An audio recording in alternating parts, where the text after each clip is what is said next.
Hello everyone, welcome to the Fantasy Flight interactive stream of the Lord of the Rings living card game for January 16th, Tuesday. Hope everyone's having a wonderful Tuesday, wonderful day. Let me know if you can't hear me, if there's any problem with the audio.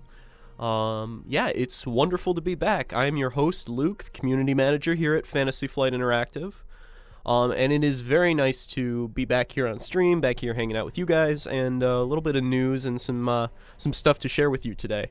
So we are going to be having Tim Gerritsen, my boss and the studio head of Fantasy Flight Interactive, joining us on the stream on Thursday. So he's going to be able to answer a couple of the questions that people have been asking, give you some more information, and detail some stuff that I haven't been able to talk about yet.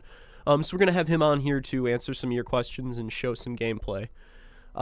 Today we will be hopefully finishing up Quest 4, and I'm also going to be showing you some other stuff, some changes that we've made. We've made a couple of shifts to some of the aesthetic sensibilities of the game, as well as we've changed some keywords as well, kind of simplified and pared down some text. I'm looking to get some feedback on that from you guys, see what you think of some of the changes that we've made, and see if you make it a little bit more easier to understand for new-time players. Some of the things that are going to be a little bit different. Very excited to share that all with you guys. Share that all with you today, and then on Thursday as well. Yeah, I just got back into the office after a long trip to both PAX South and touring a little bit, doing some press for the game, showing it off to some members of the press in San Francisco and elsewhere. We're really excited to get those stories out in front of you. There's going to be some cool information in there and some previews. VentureBeat published an interview as well as a preview of the game. We've got some from the European press as well. Tim was talking to them and did some features with them, so they got some hands-on time, so you can read their impressions online.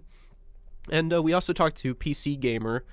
They've put up a lovely little preview of the game, too, talking about where they think it's going to fit into the overall market and kind of what they're excited to see. So make sure you check those out. Those are going to be... I'm going to share those in the Steam community in the coming week here, but also you can just find them online. There's also going to be some more published in the future. I don't really want to tip my hand on any of those because of those writers. That's definitely their right to get those out when they are done with them and when they are ready. But we've done some other features as well, so you're going to see some more information on the game trickling out from those major outlets, and we're very excited to get that in front of people. Thank you to everybody who came and said hi at PAX South over at the Fantasy Flight Games booth. Though we didn't have a playable demo of the game, we did get to show it to some press behind closed doors there. And we also got to hang out and talk to some fans, and we also sent some codes out to people that we handed them out to on the show floor, gave them some in-game stuff and some previews for the game. So very excited. It was super cool to meet some fans, finally get to talk to people one-on-one instead of me just blabbering in front of a camera. That was super rewarding, and then it was great to see some of the reception to Fantasy Flight Games' other products at PAX South. It was a great show. PAX South is really turning out to be a great place for tabletop, independent games, and a lot of other things too, but it seems like a really good home for us too, so we're very excited to continue participating in the future with that. So yeah, thank you to everybody who came out at that time, and also thank you to Charlie Bates. Charlie, our producer, who's filling in, associate producer, excuse me, who was filling in for me in my absence. Quadlore, yeah, we will be giving away similar things to what we gave away at PAX for people in stream chats and things like that. That's not going to be coming today, but we'll have that down the line here. We have some codes to give away to people who are hanging out with us in chat, and things like that. Yeah, as I was saying, Charlie filled in for us, which was wonderful. Thank you so much to Charlie. I hope he took good care of you guys, and I hope you guys took good care of him as well.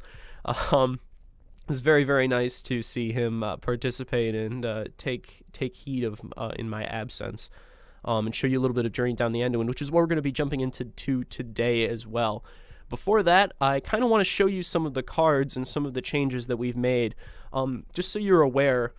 Because of some of the changes we've made, this build is not the most stable one that we've had, so we might see a couple of crashes here and there. If that happens, we're going to jump back in. We're going to go for a while today. We are going to go as far as we can and hopefully finish the quest, but if we run into any kind of stoppage or anything like that, we'll simply restart, and we'll keep going for a little bit today. Probably the standard amount of time, so we'll get done around 1:40, 1:45, something like that. Yeah, just wanted to be upfront and honest with you guys, just in case you see anything, just so we can kind of head it off in front of it happening. But I'm very excited about these changes that you're going to see, so we're going to jump in just a second here. Right now, let's go into the deck builder and take a look at some cards here. So yep, we've got our standard heroes, we've got our standard cards, things that we've seen before, but you'll notice that some of these text box, well, number one, obviously, is the font change, which I believe was present on Thursday when Charlie was showing you guys. There's also been some paring down of what was contained in these text boxes. So things like Watchful Peace now just says loses 3 threat. We simplified this because of the loss in real estate that we've seen in digital compared to tabletop. And we found that some of the verbiage we had was a little bit confusing for some people. So we have just gone ahead and worked towards changing that text to something that was a little bit more easier to read. Yeah, the font is currently smaller. That's something else that we're going to be playing with in terms of size and readability. But it's also an entirely different font. We've changed the font 100%. You'll also see here on the bottom, we've got the traits built into some of the event cards that you'll know which ones are preparation. We've changed that down here as well. So yeah, I'm sure Charlie showed the font because that's the kind of thing that he's very excited about. But I'm also quite excited because I think it kind of contributes to some of the visual that we want to get on this game. Yeah, feedback on being larger is very valuable. Thanks, guys. I also think it might be a little bit small right now, but we'll see if we change it. We might go back and forth. But yeah, that's valuable feedback. You'll also notice over here I've got my my leadership candelabra, I believe it's supposed to be, is currently blue. That's also bugged right now. That's going to be purple, of course, in the final build. No changes in terms of that or anything that we are going to modify from the sphere system. That's pretty much set in stone at this point. You'll also see like things like sneak attack has been dramatically reduced in how much text is on that card. Yeah, and we're pretty excited about that too. So yeah, those are kind of the card changes. Oh yes, keywords. Previously this ability was called Vigilant, in which you could have 2 attacks per turn. That felt a little bit confusing to some people, so we have changed that to Refresh, so it's going to have an activation after the first time it activates. This was just sort of something that we thought was a little bit easier to understand, a little bit easier to put in front of somebody for the first time to get them to, you know, parse everything that they're seeing on the board, and something that was a little bit less reliant on the glossary.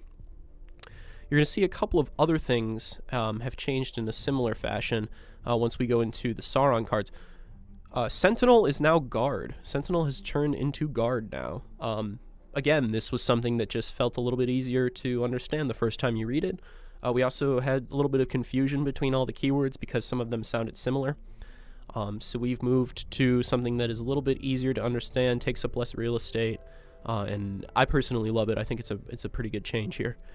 You are going to, in-game, you're going to see some changes to the way cards behave. We've given them a little bit more texture and a little bit more weight so that they feel like you are actually playing with something within the game instead of moving around images. We've changed some things. Yeah, I know Sentinel feels a little bit, might feel a little bit more thematic, but we wanted to keep that theme while also making it easy to understand. So we've changed some things in that way. Yeah. So feedback is going to be really appreciated on this stuff, guys, as we continue to tweak the game, get it ready for early access release, get it ready to be in your hands. We're going to really appreciate any kind of feedback you can provide, either on the Steam page, or you can let us know over Facebook at facebook.com/FFIGames, or Twitter at FFI_games. So you can come let us know what you're thinking about these new visuals, some of the changes that we've made, and some stuff you'd like to see in terms of both content and other planning. I assume these decks were made by Charlie to take down Quest 4 as we were playing through it. Maybe we'll jump into one of these today blind and see how it goes. But for the most part, I think I'm going to be using the starter deck to work through Quest 4 here. So let's jump in. Go into the play menu here. And we will go into our main menu, jump into Adventures in Wilderland. You can see our Sauron deck is still up. There's still some cards missing from it. We'll jump into Journey Down the Anduin. Sitting on normal, and we're ready to play. Yeah, I showed quite a bit of Quest 3 to do different press over the week, so I've played quite a bit of that quest here. So it's gonna be nice jumping in and seeing something a little bit new for a while. Even though Quest 3 is slowly turning into my favorite within the game. And hopefully we'll be able to show you guys a little bit more coming in the future, including some new cards. But let's jump in here. We've got our story text narrated by Galadriel. Oh, that was the other thing that we've changed, something that people have been asking for quite a bit. I believe Charlie showed it on his stream on Thursday too, but we have included volume sliders, individual volume sliders here. We're not going to be showing the shop or the Palantir today. We might be able to show it on Thursday, but I'm not sure. It depends on what Tim wants to talk about. But yeah, we are not going to be showing the shop and Palantir today. Sorry, Vive. Yeah, so we have individual volume sliders now included. So people are going to be able to turn down voice, SFX, or background music depending on what kind of setup they have. If they're listening to their own music separately, or they don't want to hear those audio cues, that's going to be something you'll be able to control now. So we have that built in too. Glossary is accessible from both the main menu and within the game. Yeah, other than that, options are about the same here. So let's jump in. We have to defeat the hill troll for this first quest. You guys have seen this before, but I haven't really gotten to talk a little bit about this board, which is one of my favorites. We've got these god rays on the side as well as the water here. This location is one of my favorite boards that we have in the game so far. We have to defeat the hill troll in order to progress past this objective. Now this one's kind of unique because a lot of the defeat an enemy objectives don't have an objective tied with them. It's just about defeating that enemy. Here you have to complete both, which is kind of interesting because it's not exactly working like guard. There's still ways to activate beyond guard. So let's see what we've got here. We've got the round shield, Ithilien lookout. We'll keep horseback archer too. We'll get rid of the caregiver and the veteran axe hand. Keep Galadorn archer and veteran axe hand here. Sneak attack. Sauron plays out a orc hound. Okay. I am going to play the axe hand, I think, because I think that we don't need the willpower from the lookout. So you see kind of already how the cards are moving around. And again, the detection isn't final. This isn't the final effect, but you see how we've already made some changes here. Yeah, people are asking about the mouse over effect versus the zoom in. So I'm not clicking in order to get this zoom in effect right now. I'm just having it on mouse over. So yeah, that is an effect that is in there. I've used all my resources. We've got a little bit of glow on the resources as well. We were finding that some players were having trouble locating them initially when they were playing, so we wanted to get that in there. The card back itself is not actually different. It is the same card back. It's just it's got that glow from the resources down there right now. We'll end our planning phase. And you see Sauron, once he activates, he's going to have that glow included too. We just want to make it a little bit clearer what's going on. We're also talking about different ways to make the phasing more obvious to people when we are in one phase to another or when things progress. So we are currently working on solutions for that too, because that's some feedback that we've gotten. We'll take down the Sentinel here. And we'll end our adventuring phase. Yeah, in terms of the mouse over stuff, we also want to make sure that keywords are going to be some kind of mouse over once we get into full release there. So we are talking about solutions for that too, to make keywords able to be readable. Oh, looks like we ran into a crash here with this with one of the new cards that Sauron's got. Evil Storm discards all event cards in the player's hand. Unfortunately, we do not have that quality. We do not have that built into the game right now, so we are just going to hit a wall here with this card that Sauron played. So we're gonna have to jump out and restart, unfortunately, because we have hit a progress block. Sorry about that, guys. Like I said, today's build is not 100% stable, so we're gonna run into some issues like that as we continue to progress. But we'll jump back in real quick. Evil Storm is indeed evil. Evil Storm is a little bit too evil for us. We'll see how often Sauron decides to play it here, but I'm going to jump in and show some a little bit more. More than anything today, I just wanted to get that out in front of you guys and show you how the cards are working now in terms of the physics in the game and some of the changes we made to keywords and things like that. Just kind of show you where we are at with the build. Thursday's stream, like I said, is going to be kind of a big one since we're going to have Tim on answering some of your questions. We're going to be able to talk about some of the other things on some of the additions we've made and some of the things we haven't been able to talk about thus far. So hopefully we'll get some of that in front of you guys then. And here we go. This is a much better hand anyway. We get a warrior sword in our hand. Sauron plays out an orc hound. So here we go. We'll play out a guard of the citadel to protect our horseback archer. Try to take advantage of ranged. Setting up situations where you can use your ranged characters effectively is going to be a challenge in and of itself. Because Sauron likes to go after them so often, and most of the time they are not that beefy. So setting up situations like this is quite a challenge, but something that's definitely worth doing, because like I said, now we've got this horseback archer and it's going to sit on the board permanently.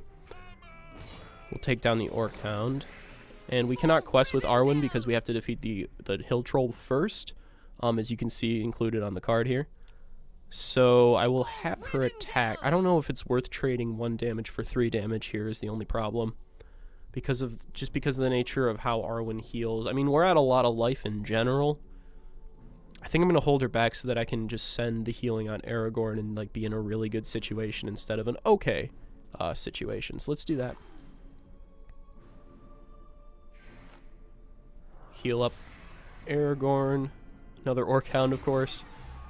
I think we can feint the hill troll because it's not technically a unique character, so we can feint it and then dogpile on it there. You also see the prompt on the cards is a little bit different too, so that you kind of know after you've played it what's going on. That's another quality of life change. I think Charlie also probably showed that, but to me all this stuff is brand spanking new, and I'm very excited about it. Let's put the shield on a character too while we have the time. Attachments are going to jump over and snap to the side like this too while you're playing them, so you kind of get an idea of this. And we will put the shield on Gimli. Yeah, of course we're thinking about gameplay too, and actually, you know, saying gameplay and aesthetics aren't thematically tied or aren't mechanically tied together, I think is I think they are, because the easier it is for a player to understand, the less distractions they have, the better they can get through on gameplay here. So I totally agree with you that gameplay is always going to be king for us, but making sure that it's easy to understand and making sure that that gameplay is fun and interactive are definitely two sides of the same coin for us, or at least that's our philosophy for sure. All right, now we are in the adventuring phase again. Let's attack the hill troll with Aragorn here to exhaust him. And then we'll finish off the hound with our sniper there. Attack here, and that's that. So let's draw our card. Arwen will heal up herself here. Sauron plays a preparation card. Uh-oh. Put a warrior sword on Gimli. And we'll end our planning phase. We could have played out our archers to ping for 2, but we'll just have Gimli finish off the troll instead. And then we'll start questing. I think we'll be able to move on to the next location this exact turn if we use Aragorn's power, which also we have changed that to power here. And we will quest. Yeah, Feint was incredible in this situation. This is one of those situations where that card is like incredibly powerful. Definitely something you want to have in your deck in this location. Let's travel. Let's hit the travel button and go on. Having defeated the troll, you board a raft and float downriver. I really love this art piece too. I haven't been able to take too many looks at it, but this is a good one. Some of these location arts that aren't so slashy, some of the things that don't really feature characters or combat or anything like this, really set the mood in kind of the world of Middle Earth in a unique way, which I absolutely love. Okay, let's jump in.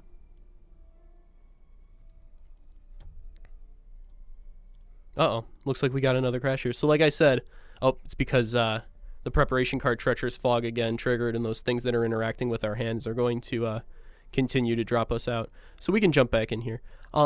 Yeah, people are talking in the chat about the Sauron's hidden event cards, preparations versus treacheries. So treacheries are going to be the preparation cards that Sauron plays. We've kind of been interchanging the term because they work so similarly, but they are technically treachery, so we'll try to be better about that. At least I will, for using those terms interchangeably. When Sauron plays out his hidden event cards, they are considered treacheries. Ours are considered preparations, and that's more of a thematic difference. But there's also some card text that's going to refer to Sauron's treacheries versus our preparations. So while they work mechanically the same, they're a little bit different. Yeah, people talking about kind of deck placement and things. We've set this up this way so that you can kind of still see the card back, but it feels like dynamic, and you can tell how many cards are still left in your deck. So that's kind of how we arrived at this here. But let's jump out here and jump back into the first location and show it one more time today and see if we can get past here. Engage, what do you mean by thematic weapons? I'm just kind of curious as to what you would be looking for in that, because I think it's good feedback. So what kind of thematic weapons would you like to see within the game? And anybody else can jump in too, kind of talk about what that means to you and the strength of attachments. One of the things that definitely has stuck out to me as I continue to play the game is how weapons and armor and attachments in general have a lot of character within the game. Sting's a good answer. Yeah, Sting is definitely a good answer for sure. One of the things anyway that has stuck out to me in this compared to a lot of the other card games that you might see is that our attachments are much stronger because our heroes are always on the board. Usually when you want to play some kind of attachment, you have to first have an ally or kind of a card to play to put that attachment on. Here, because your heroes are such the star of the game, weapons and attachments carry a lot more weight, which I think is super cool. And each of the different spheres obviously has their own attachments that they prefer, and their own ones that are kind of characteristics, like round shield and warrior sword being part and parcel of tactics. Of course, you're going to see similar stuff in some of the other spheres. We've looked at Starbrooch before, and we've of course looked at Favor of the Lady within the spirit sphere that's going to give you +1 to your willpower. So yeah, we're definitely thinking about stuff like that. Yeah, treasure in terms of the game is super interesting, right? I think about in the tabletop version, there's there are the 3 key items you have to get in that first location, in that first quest, and how those play into the game. And that's stuff, those are all things we are definitely looking at and thinking about in terms of how we are both developing the game and what it means to immediately. Let's see if we can make it through. No, yeah, it's going to immediately crash. Sorry about that, guys. Let's go into the deck builder and talk a little bit more about cards while we have time, while I've got you here today. As I was saying, yeah, those cards and how they both tie into questing and they tie into the game mechanically is something that's super interesting and something that we've talked about a lot. And hopefully we'll have stuff like that in the future, and we are definitely thinking about all that design space that's super, super open to us right now and super open to us as developers. That's one of the reasons that Lord of the Rings excited us so much as a possibility here. Yeah, if I could only ban Sauron from playing that card, then I would. Totally. Yeah, I'm definitely Smithy. I'm not going to say your full name, but Smithy, I'm definitely talking about objective cards in the tabletop version and how some of those things plays out. There's a lot of dimensions to making a questing narrative card game that aren't necessarily possible in standard PvP, and we want to explore all of that space. Yeah, I also agree that I think attachment emphasis is super cool, and hero emphasis to a degree as well. Just being able to focus instead on heroes specifically and identities through the sphere system is something of a strength. Let's go in the deck builder here. All right, so we will go in here now. Excuse me, my throat's getting a little dry. I have been talking non-stop for the past week as we continue to do all these the press tour and stuff at PAX South, and so there's been a lot of it. I don't think he's completed deck the third. Oh, he has. There is a complete deck here, including Tom Bombadil. That's pretty powerful. Let's see what he's got. So this seems like a pretty strong take on kind of that core set of heroes here. Yep, there will be that engaged. Yeah, Sauron's still going to get that card on the lesser difficulty setting, unfortunately. I think we talked a little bit about some of the difference in difficulties, but one of the things is there's going to be a difference in resource management and also your access to favor cards, which is something also that we are going to be discussing on Thursday. We've made some changes to that system that we're super excited to share with you guys. Alex, I see you're asking about the Sauron plays first thing and changing it to hard difficulty mode. We have changed a little bit we have changed some stuff in the game for sure that I think you moving first makes it significantly easier. So like I said, it's been a constant back and forth on that difficulty and what we want to do with that. So we are still playing around with those systems, and like always, guys, everything you see here is never going to be final product. It's all subject to approval of licensors, studios, everybody who's got their who's helping out to make this game great. So nothing you see is going to be final, and we're definitely thinking about a lot of those things as you continue to do that. Valadar, I see you're talking a little bit about positional mechanisms and adjacency and things like that. All I can say is that we are definitely thinking about it. It is something that is on our mind. Whether or not it gets into the game within full release or past that, but that is design space at the very least. Being able to position your allies on the board is something that you can do, so we've baked that within the game. So it looks like Charlie's got basically, this is kind of like an upgrade on that core set of heroes. Kind of a stronger version of that deck. With 2 Gandalfs is pretty expensive. But the 1 Tom is pretty good. I think Tom is very, very strong. I actually got during I was showing a member of the press the game, and I sneak attacked into Tom Bombadil, and it was actually the first time I ever got to play him, which was pretty cool. I have never gotten to see him in play, and sneak attacking him at the right time was awesome, especially because for the rest of that day, basically every time I had snuck attack.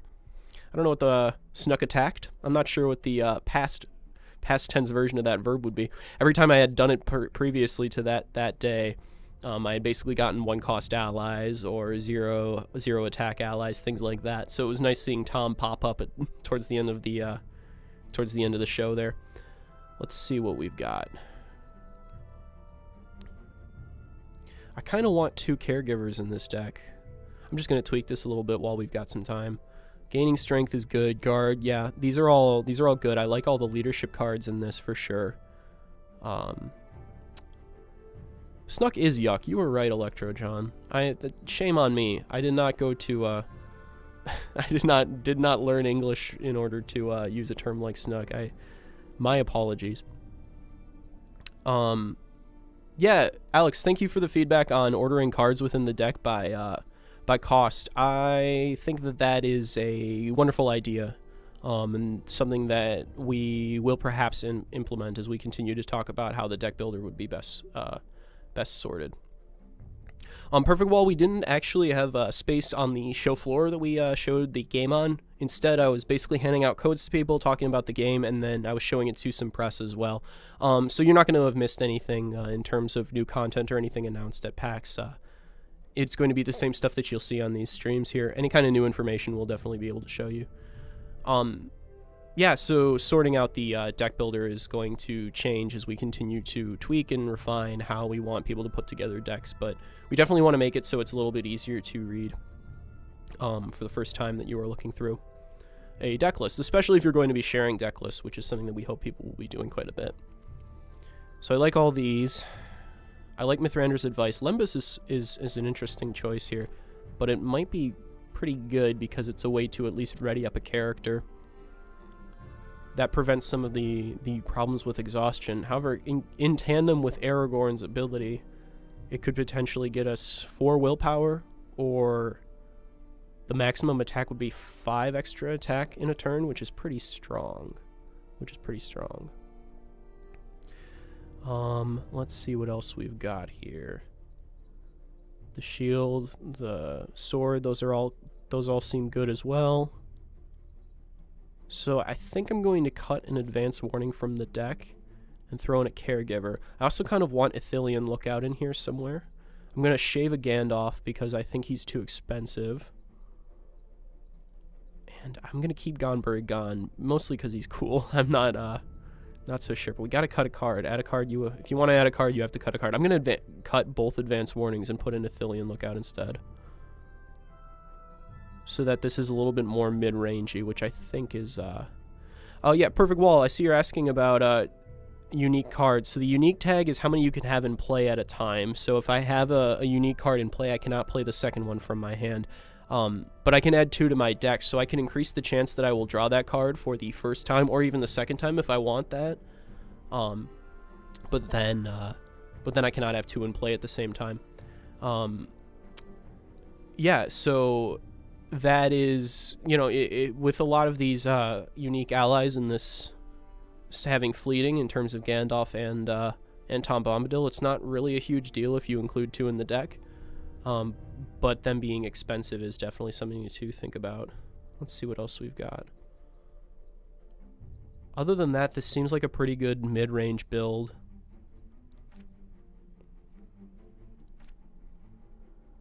Let's see.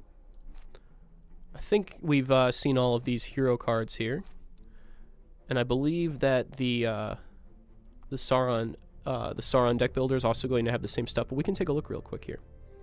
Again. So I'm pretty happy with this deck, the third here that he's built here. I'm gonna say it's mid-range so that I know which one it is. Mid-range allies. Not quite a swarm strategy, but it's enough where you are trying to mitigate on the board, but you can get a really powerful start going. So let's keep this in here. And maybe we'll be able to take a look and see how this deck actually does on Thursday's stream when we have Tim join us. We'll jump into that. Let's go through some of the Sauron cards here in case there's some stuff that hasn't been seen yet. I'll be able to show you some of the cards that I've encountered personally here. So I believe we've seen all of these at least in the first quest. Continue downstream is the objective within the third quest, which we definitely have seen. Accursed Forest, which has definitely been accursed in my mind. This is the one that's going to remove the top 3 cards of your deck every turn it's in play. Doesn't feel like a very...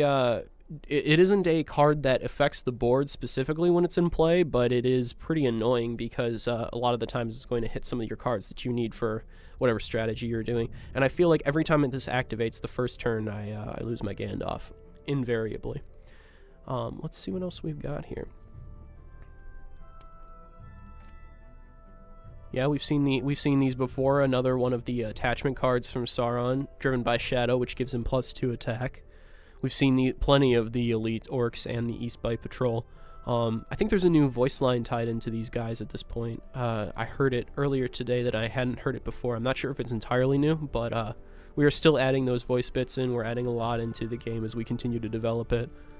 But I really like that voice line, so hopefully we will hear it on stream. Yeah, good question about the rarity on Sauron cards. I believe they are all technically here as common cards, but there might be some that are considered rare, like the uniques and things like that. But there is no mechanical effect that I know of on rarity for Sauron cards. Exhaustion also has been hitting me, exhausting all of my damage characters. Basically, you're always going to have damage on your characters in this game unless you've healed them up to full at some point. So by the time Sauron has access to this, it basically always hits my entire team, which is unfortunate. We've seen Evil Storm. That was the new one that we haven't gotten fully implemented in here, but you can kind of see how Sauron's starting to attack both your hand and the board as we continue to add new cards in for him. Eyes of the Forest, I do not believe we've seen on stream before. I think this is a new one. Eyes of the Forest is going to give +1 resource for each ally. Let's click into examine this a little bit closer. You kind of see the little effect here. In here, we're going to have both an illustration tag and we're going to have a little bit of description text as well for the card. This screen is not complete, of course, but it will be, and we'll have some more information on each of these cards as we continue to do that. This card is really good against, say, that deck that we just built within the deck builder. Sauron's going to be able to play that in order to gain resources, and you can combine that with exhaustion to get rid of all your guys, or, I mean, exhaust them for the turn. It's pretty brutal. Yeah, I hope you heard that little click sound effect, the little jingle that we've got implemented in there too. I love that. We've definitely seen Forest Lies, some of the objectives in this Quest 4 as well. Rarity, I'm getting a note that rarity has not been yet updated for Sauron, so it will affect power in terms of the game, so they won't be all marked as common. Alex, I see you're asking about early access. We have English only planned, but we also have English planned, excuse me, not English only. We have English planned, French, Italian, German, and Spanish. That's the current plan for early access, and then later after that we will have Portuguese and simplified Chinese added as well. Those are kind of what we're looking for right now. Let's see what else we've got here. We've seen most of these folks. The giant marshworm is on the follow the river path. That's going to that's the last boss of that one in quest 3. Yeah, no problem, Alex. Let's see what else we've got. We've seen these objectives. We've modified the art on low on supplies. It used to be Frodo's face there. We've panned it down a little bit to make it a little bit more obvious what's going on within the art. So that's a change that we've made. Lost in the Wilderness turns into one of the objectives that jumps into capturing cards. So you'll be able to quest in order to get the cards back after Sauron captures them. But that's a relatively new card that we've seen on stream as well. Oh, I'm getting one more word in that we won't have rarity tied into Sauron cards. So yeah, that's the final word, is that there will not be a rarity tied into Sauron cards. They're all going to be basically common, so to speak, in terms of that. Let's see what else we've got. Some more enemies that we've seen. The Marsh Adder, which is a unique. You'll see these bosses have 0 resources for their played cost. They're always going to start in play. They're never going to be added to the deck. But that 0 cost, I think, is to prevent any future shenanigans that might happen in terms of getting a boss out of place somehow or something like that. It's always going to be something that you have to deal with within a board. Unless you can think of some kind of Mondo combo. And we'll see what happens as we continue to get this game available. I'm not sure if we've seen Mirkwood Patrol, but they're a 3/6 guard for 5. Another orc added to the game. We've got some orc enemies, of course. Here's my favorite art piece within the game so far, Pursued by Shadow. Exhausts the next ally that entered play. Here's another one of Sauron's treachery cards that we're going to have in the game. Pursuit on the Shore is a treachery card that Sauron can play during that journey down the Anduin quest. And we've got some of the objectives that he's going to be able to play as well. We've already seen Rescue the Horses and its paired card.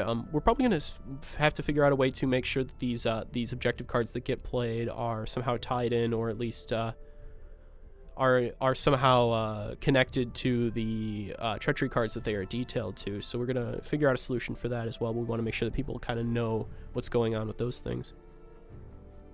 This card has been giving us a lot of trouble, especially people at the office. So we've had some trouble against Necromancer's Reach, which gives each enemy in play +1 attack permanently. Doesn't sound like a lot, but once he starts getting a lot of like the forest flies in play or anything like that, then it can be very problematic. Yeah, people who are asking about giving trait boxes to getting trait boxes included on cards, like that give you detail on whether or not it's a treachery. That's a pretty good idea, and something that we'll have to bring up today. Let's see what else we've got here. We've talked about this boss quite a bit in Quest 2, Ungoliant Spawn. One of the scarier bosses I think that we've got here. I love that art piece as well. This is he's frothing at the mouth. He's very scary. If you do not like spiders, be prepared to face quite a bit of them within this game here.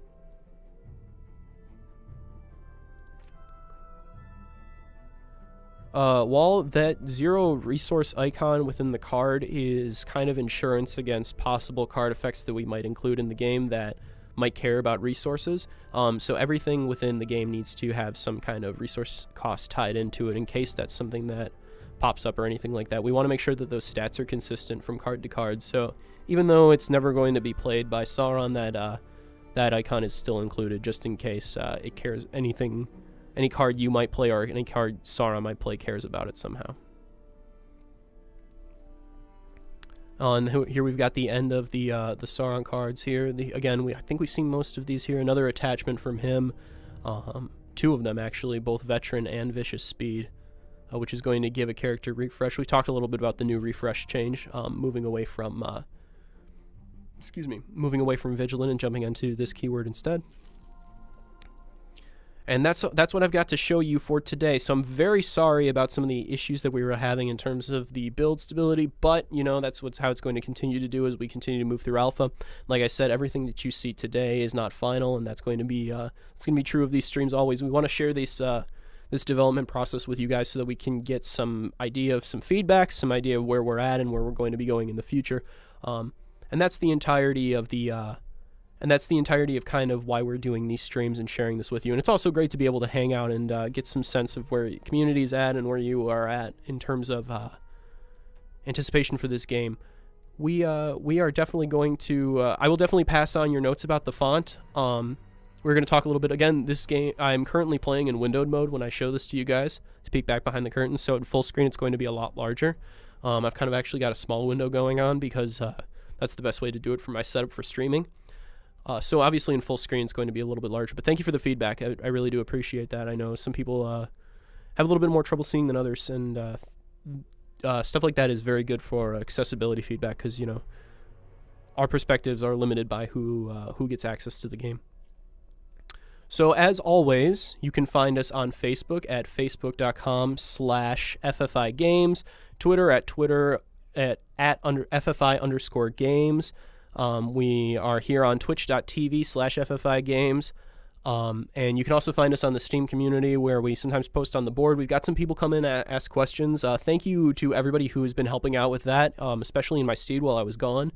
I wasn't able to answer all the questions that were on there, but I saw that the community was pretty much a well-oiled machine itself. Thank you guys so much for responding to that stuff. I am going to do my best to catch up to all that and read all that feedback, get it all compiled so that we get it in front of the proper people to get that feedback. Yeah, thank you so much, Wall. I really appreciate that. We are super happy with the progress we've made, and there's still a lot to go. Like I said, Thursday we're going to have my boss, Tim Gerritsen, the head of the studio, on the stream. We're going to talk a little bit there. While I believe some people have already started a subreddit for the game, so hopefully they can direct you to those proper channels. Reddit kind of has a policy against companies moving in and using it as official boards, which we definitely want to fully respect, so I will not be myself active on there, but thank you, great company. I will not be active on there, but I think a community is already starting to develop on there, and I, of course, have read those boards. But yeah, we want to respect those spaces so that everybody has a place to talk to each other, free of all that. Thanks again, guys. Thanks for joining us today. We'll have more for you in the future. We're going to work on getting those archive streams up as well on Twitch here, getting those uploaded. We've had some troubles with some bandwidth and things like that, getting them set, but they will be on there. And thank you so much for joining us today. Again, sorry about all those crashes, but thank you for being patient, and thank you for understanding. We'll have more for you on Thursday. Have a good week until then. Thanks. Bye.